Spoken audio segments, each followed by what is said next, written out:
kulan wacan oo wanaagsan saaxiibada naga daawanaya bogga Facebook iyo bogga YouTube-ka. waxaan idin leeyahay soo dhawaada. waxaad ku soo dhawaataan wararkii ugu dambeeyay ee dhanka ciyaaraha iyo suuqa kala iibsiga ciyaartoyda, kaasi oo hadda furan. la rajeynayana ciyaartoy badan inay isaga tagaan kooxaha ay hadda u ciyaaraan, kuwaasi oo mustaqbalkooda shaki uu ku jiro. hadda waa kuwa ciyaartoyda sanadkan ka tagi doona kooxahooda haddii uu dhammaado. suuqa kala iibsiga ciyaartoyda ayaa furan, waxaana jira ciyaartoy magac leh oo galaya 6 bilood ee u dambeysay siiskooda. waxaa ka mid ah Virgil van Dijk, kabtanka Liverpool oo 33 jir ah, ayaa sheegay in aysan jirin waqti kama dambeys ah oo ku saabsan wada hadalka qandaraaska cusub, iyadoo kooxda ay sii wado wada xaajoodka ay la leedahay wakiiladiisa. waxa uu sheegay bisha December in 4 sano oo kale ay ugu harsan tahay inuu ku ciyaaro heer sare. waxaa ka mid ah dadka la rajeynayo inuu xil ciyaareedkoodii ugu dambeeya uu noqdo Mohamed Salah. isagoo ka hadlayay kadib guushii 5-0 ay kooxdiisa ka gaartay kooxda West Ham. Mohamed Salah ayaa ku adkaystay in heshiis kasta oo qandaraas cusub oo Liverpool uu yahay mid fog. si la mid ah ayaa la fahansan yahay in ay u socoto Salah. waxaa la sheegay inuu aad u jecel yahay ku noolaanshaha Liverpool, halkaasoo gabdhihiisu ay wax ku bartaan, mana jecla in uu u guuro magaalo kale. waxa uu doonayaa in uu noqdo halyeey Liverpool ah oo uu rikoor ka sameeyo garoonka Anfield Road. laakiin sida Van Dijk weli ma jiro wax xal ah oo ku saabsan qandaraaska cusub. sida uu hadda yahay 32 jirkaan weerarka kaga ciyaara ayaa noqon doona wakiil xur ah dhammaadka xilli ciyaareedka, wuxuuna sheegay in heshiiskiisu uu ahaa mid aad uga fog dhammaadka December.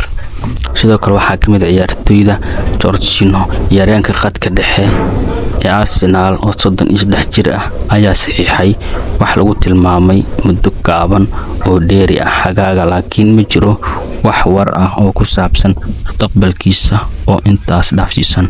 waxaana lagu xadiday kaliya 5 kulan oo horyaalka ah oo ku bilowday xilli ciyaareedkan.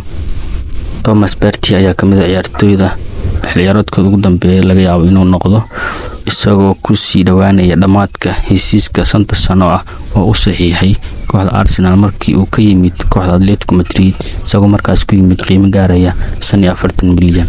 sanadka 2020 31 jirkaan ayaa wajahaya mustaqbal aan la hubin, inkastoo uu si joogto ah ku bilowday qaybtii hore xilli ciyaareedkan. sidoo kale waxaa ka mid ah Tierney iyo markii uu ka soo laabtay hal xilli ciyaareed oo ku saabsan Spain, markaas uu joogo kooxda Real Sociedad. daafac bidix ayaa kaliya hal kulan u saftay Arsenal kadib markii uu dhaawac muruq ah ka soo gaaray Scotland ciyaartii Euro 2024, waxaana laga yaabaa inuu u dhaqaaqo bishan koox kaleento. Tierney kooxdiisii oo ku soo barbaaray Celtic ayaa ka fikiraysa inay u dhaqaaqdo daafacantaasi oo keeni karta in heshiis horudhac ah la galaan ay kula soo wareegaan xidigan kooxda Arsenal. Alexander Arnold ayaa ka mid ah ciyaartoyda oo xilli ciyaareedkooda ugu dambeeya inuu noqdo laga yaabo. waxaa jira farqi u dhexeeya wada hadalka Alexander Arnold, kaas oo sidoo kale qandaraasku dhacayo xagaagan, waxaana doonaysa kooxda Real Madrid. kooxda haysata horyaalka Spain ayaa rikoor fiican ka haysata inay xidigo ku soo qaadato beeca xurta ah, iyadoo la soo wareegtay Kylian Mbappe, Antonio Rudiger iyo David Alaba sanadadii u dambeeyay, waxaana ay rajeynaysaa in sidaas oo kale ay sameeyaan heerka caalami ee dalka England iyo kooxda Liverpool. kahor inta uusan furmin suuqa kala iibsiga ciyaartoyda, waxaa jiray buuq isa soo tarayay oo ku aadan inuu u dhaqaaqi karo Real Madrid. Liverpool si kastaba ha ahaatee waxay doonaysaa inay ilaasato wax soo saarka akademiyadeeda oo ay ilaasadaan qiimihiisa iyagoo u saxiixaya heshiis cusub. Ilkay Gundogan ayaa ka mid ah ciyaartoyda sanadkan oo noqon doona xilli ciyaareedkooda ugu dambeeyay. Ilkay Gundogan markii ciyaaryahanka khadka dhexe uu ku soo laabtay kooxda Manchester City xagaagii, wuxuu saxiixay heshiis 1 sano ah oo ay ku jirto ikhtiyaar 12 bilood oo dheeri ah.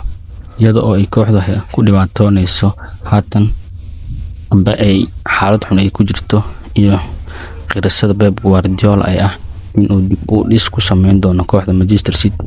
Waxaa jirta hubanti la'aan ku saabsan ciyaartooyda la sii hayn doono xilli ciyaareedka soo socda. Kevin De Bruyne ayaa ka mid ah ciyaartooyda la rajeynayo inuu xilli ciyaareedkooda ugu dambeeya uu noqdo. Kevin De Bruyne dib u habeynta ay City ku sameynayso kooxdeeda si wanaagsan ayaa laga yaabaa inay horumarta la'aanta xidigooda qadka dhexe, kaasoo sheegay suxufiyiinta dhammaadkii December in aan jirin wax dhaqdhaqaaq ah oo ku saabsan wadahadalada heshiiska lagu kordhinayo xidigan. 33 sano jirkaan ayaa ku dhibtooday damaanadkiisa xilli ciyaareedkan sababo dhaawac, ayaa sheegay in xagaagii uusan ogeyn halka uu mustaqbalkiisa ku dambeyn doono heshiiska uu hadda kula jiro City, laakiin wuxuu beeniyay in ay jiraan wax wada hadal ah oo uu kula jiro kooxaha ka ciyaara Sacuudi Carabiya. Amad Diallo ayaa ka mid ah ciyaartooyda la rajeynayo inuu qandaraaskiisa dhamaado ama qandaraaskooda u dhamaado xilli ciyaareedkan. Amad Diallo, xidiga ugu fiican waqtigan ee kooxda Manchester United, ayaa ku dhow inuu dhamaanayo qandaraaskiisa xagaaga, laakiin kooxda ayaa haysata fursad ay ku kordhiso qandaraaskiisa sanad kale. Ciyaaryahanka qadka dhexe ee weerarka ee 22 jirka ayaa horey u sheegay inuu doonayo inuu waqti dheer ku sii qaato kooxda Manchester United. Harry Maguire, kabtankii hore United ayaa haysata ikhtiyaar ay ku kordhin karto qandaraaska kabtankoodii hore sanad kale.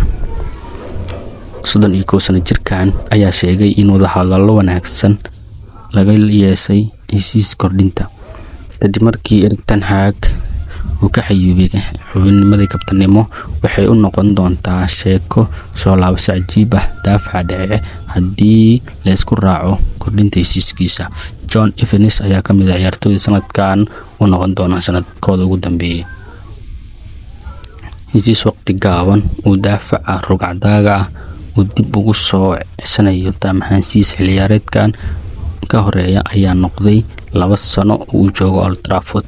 36 sano jirkaan oo uu dib ugu soo laabtay ama dib ugu soo celiyay Erik ten Hag ayaa weli u sii isticmaalaya koox ahaan ciyaaryahan Ruben Amorim, laakiin weli lama isku afgaran karo haddii taasi ay dhaafto xilli ciyaareedkan.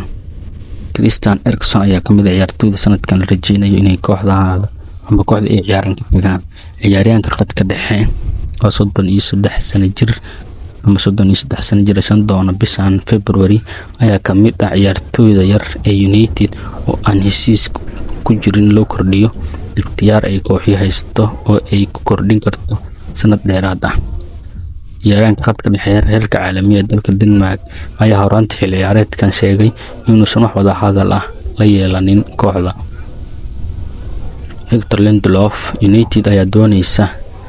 United ayaa adeegsatay 30 jirkaan dooqa koowaad inuu sii ilaa xagaagan uu xor uga noqdo inuu baxo haddii uusan dareemin inuu mustaqbalkiisa u yaalo Old Trafford. Dhaawaca ayaa xadiday 9 kulan xilli ciyaareedkan. Tottenham ayaa la filayaa inay kiciso ikhtiyaarka heshiiska kabtankooda Heung-min Son. Tottenham ayaa la filayaa inay gudato 1 sano oo dooq ah qandaraaska kabtankooda 32 jirkaan ayaa ku sii dhawaanaya xilli ciyaareedkan 11aad ee Spurs, waxaana uu sii ahaanayaa xubin muhiim ah oo kooxda ka tirsan.